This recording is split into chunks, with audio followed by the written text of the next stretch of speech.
Hello guys, আসসালামু আলাইকুম। আপনারা সবাই কেমন আছেন? আশা করছি আজকে আমি একটা নতুন ভিডিও নিয়ে হাজির হলাম আপনাদের সাথে।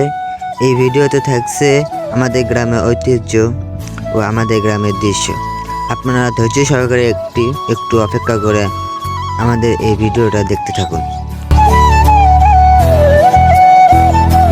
যে আমরা সারা দিন কিভাবে কাটাই, শুরুতেই আমরা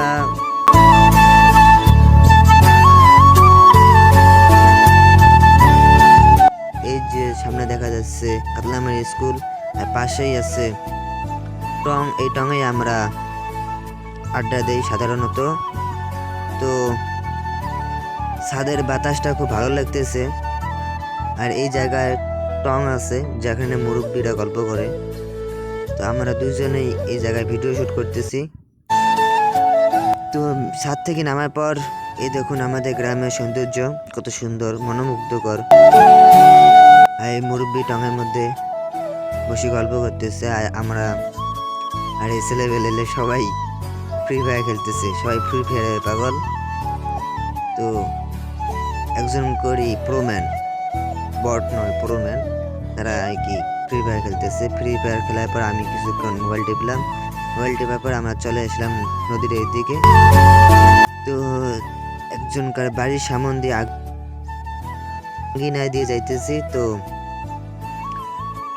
যেতে যেতে এই যে এই বাড়িটা অল্পতেই বেঁচে আছে, নদীর কূলের দিয়ে অবস্থিত। এই যে লোক বেড়ে আসলো, আসি জিজ্ঞাসা করতেছে যে কি কারণে ভিডিও করতেছেন। আমরা বললাম যে না, এগুলো নদী ভাঙ্গন লোকদেরকে দেখাবো, তারা আর কি বাজেট করবে নদী ভাঙ্গনের রোধের জন্য ব্যবস্থা করবে কিছু আর কি। তো হাসা শুরু করলো।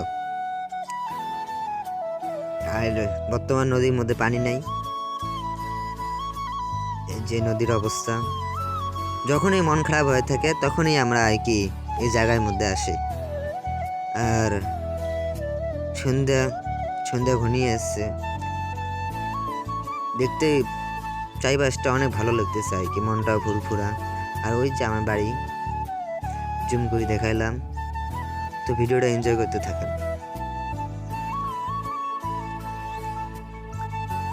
আর এই পাশে ডাইরেক্ট মেঘালয় থেকে বাতাস আসে, যেন কলিজায় লাগে এরকম অবস্থা।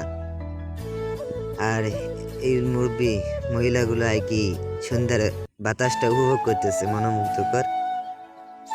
হ্যাঁ, আর নদী বর্তমান স্রোত নাই তেমন, আর পানিগুলো খুব টেলা, সৌন্দর্য আরো দ্বিগুণ করে দেয় মনে হয়।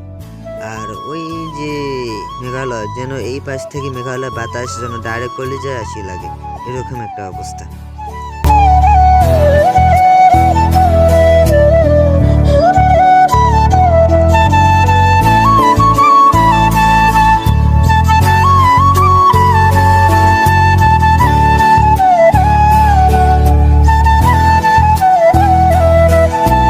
ভিডিও করতে করতে আসি, দেখি যে আমার ছাগল মেম্বাইছে। তো আমি আর কি ছাগলটাকে নিয়ে একটু নড়ে দিলাম। নড়ে দেওয়ার পর আর কি আবার চলে গেলাম।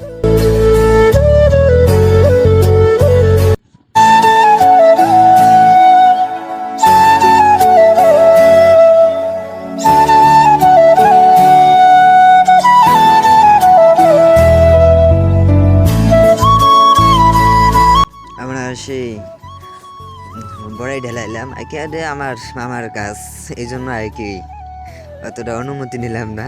আমরা এসে ঢেল শুরু করলাম। আমার রাস্তার মধ্যে উঠলাম। রাস্তার পর এই যে আমাদের ব্রিজ, এটা দীর্ঘ 3 বছর পর উদ্বোধন হয়েছে। আগের মধ্যে ভাঙা ছিল, এলাকার উন্নতি আর কি।